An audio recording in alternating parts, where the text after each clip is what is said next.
Carolyn Nichols, certified holistic nutritionist from the Energy Shack, to give you truths that you need to know today about respiratory congestion.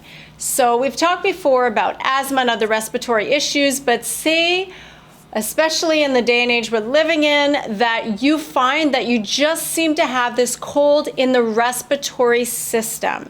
And you just feel like you've got a bit of mucus in the chest or a cold in the chest and you can't seem to kick it. What can you do? Well, I'm going to give you a few tips of what you can do, what you should avoid, and what you should add.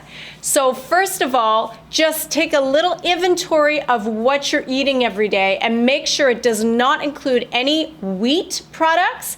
And many people say, no, I don't really eat bread, but wheat products can also be in your cereals. They can be in granola bars. They can be in your crackers, and of course in your bread. It can be in your pasta.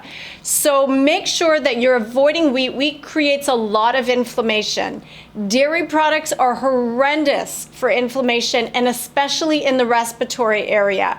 So make sure you're avoiding wheat, dairy, and especially sugar, because that suppresses the immune system. So first thing you're going to do is just take an inventory of what you're eating.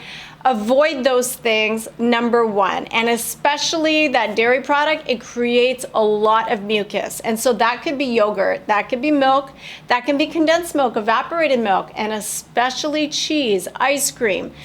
Dairy products are in a lot of hidden things, your chocolates, so avoid those things. So number two, avoid cold drinks, avoid cold anything. So this is not a time for cold smoothies. Do not put ice in your water. Having warm drinks, warm soups, you really want to have inside your body very warm things. It warms your chest area from the inside. So that is important, because if you are having cold things, the body, all the blood leaves your extremities, it leaves fighting the disease, and it comes to the stomach to warm the stomach back to its normal state. And then all of your white blood cells are off guard because now they're busy heating up your very cold smoothie. So you want to make sure you're having really warm drinks. So that is number two. Number three, you want to use what's called a warming compress. So although it sounds very strange because I've just told you to stay away from cold things, this is what you need to do. You need to get some sort of a cloth. You could use a towel, and you want to wet it so that it's really, really, really cold. So once it's really cold under some cold water, you can put it in the freezer for a couple minutes, or just grab a damp cloth and put an ice pack in it. And what you're gonna do without any clothing layers on is that you're gonna lay that cold compress on your chest. Yes, that is what I said. Put a freezing cold compress on your chest. Why are you doing that if you have a chest cold? Because this is called a warming compress. What you're doing is you're allowing the body, again, all the blood's gonna leave all the extremities, is gonna leave everywhere, gonna leave fighting whatever it's doing, and it's going to come to the chest where the issue is. It's going to warm the cloth. And it's doing that because most of the blood is coming to this area. But with the blood comes those killer T cells, comes those fighting white blood cells, comes all that immune strengthening blood, and it will be in the chest area. And you want to leave this on for at least 20 minutes, take it off, wait for another hour or so, and then do it again.